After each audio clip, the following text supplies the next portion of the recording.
سلام به همه هنرمندا و هنردوستای عزیز. امروز میخوام این ساعت جذاب بهتون یاد بدم که خودتون تو خونه درست کنید.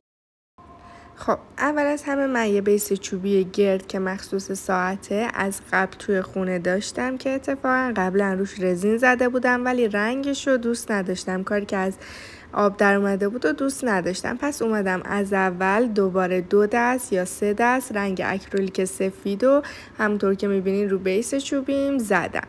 حالا دارم رزینم رو آماده میکنم تا رنگ جدید رو روش بزنم. خب اول از همه ظرفی که گذاشتم رو ترازو و میخوام رزینم رو توش آماده کنم، توش رنگ سفید اکریلیک میریزم و رنگ پودری صدفی. رنگ های پودری خیلی بچه ها رنگ های براق و قشنگی هن. یعنی یه براقی خاصی به کار شما میدن. میتونیم برای پررنگ شدن و پیگمنت گرفتن از رنگ اکریلیک، رنگ خمیری مخصوص رزین استفاده کنین، ولی رنگ پودری هم برای اون حالت اکلیل و اون حالت براقی بهش اضافه کنین. خب من پودر میخوام زمینه کارم سفید باشه، سفید صدفی. پس پودر صدفی ما میریزم و حالا شروع میکنم رزین و هاردنرم رو اضافه میکنم. رزین و هاردنرم که تو ویدیوهای قبلی براتون توضیح دادم که رزین و هاردنرش نسبتش 2:1، یعنی 2 برابر رزین نصف رزین هاردنر باید بریزین. من اینجا رزینم رو اضافه کردم، بعدشم نصف رزینم هاردنرم رو اضافه کردم و خوب اینا رو هم میزنیم. دقت کنین که با یه چوب بستنی یا یه قاشق یا هر چیزی که یه بار مصرف باشه، چون بعداً دیگه به دردتون نمیخوره، این رزین و هاردنرتون رو حسابی با هم بزنین.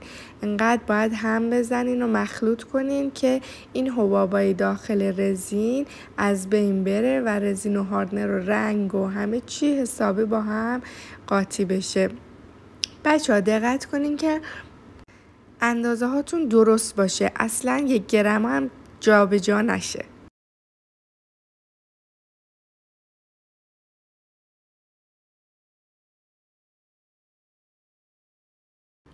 خب میریم سراغ مرحله بعدی. رنگ بعدی که من میخوام رزین درست کنم و حالت رگ مانند روی زمینه سفیدم قاطی کنم رنگ توسیه. پس رنگ توسی رو خودم درست میکنم. رنگ سفید اکریلیک رو با مشک اکریلیک قاطی میکنم و یه توسی ملایم به دست میارم. یکمم رنگ پودری توسی مانند رو قاطیش میکنم و دوباره با همون فرمولی که گفتم رزین و هاردنر رو اضافه میکنم. یعنی اگه شما 100 گرم رزین ریختین باید 50 گرم هاردنر بریزین، نسبت 2:1 و دوباره خوب مخلوط میکنیم. همون جور که گفتم اونقدر باید هم بزنین که حبابای توی رزین از بین بره. خب حالا شروع میکنیم رنگ زمینمون که سفید صدفیه رو میریزیم و با یه قاشق پخشش میکنیم.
خب بعد از انجام این مراحل من رنگ پودری نقره ایمو میارم و اینو نامرتب بعضی از جای کار میریزم، خیلی ظریف و کم، و دوباره سشوار میگیرم که پخش بشه. این باعث میشه که یه شاین براقی توی کارتون بیفته که نماش بیشتر از بقیه رنگاست.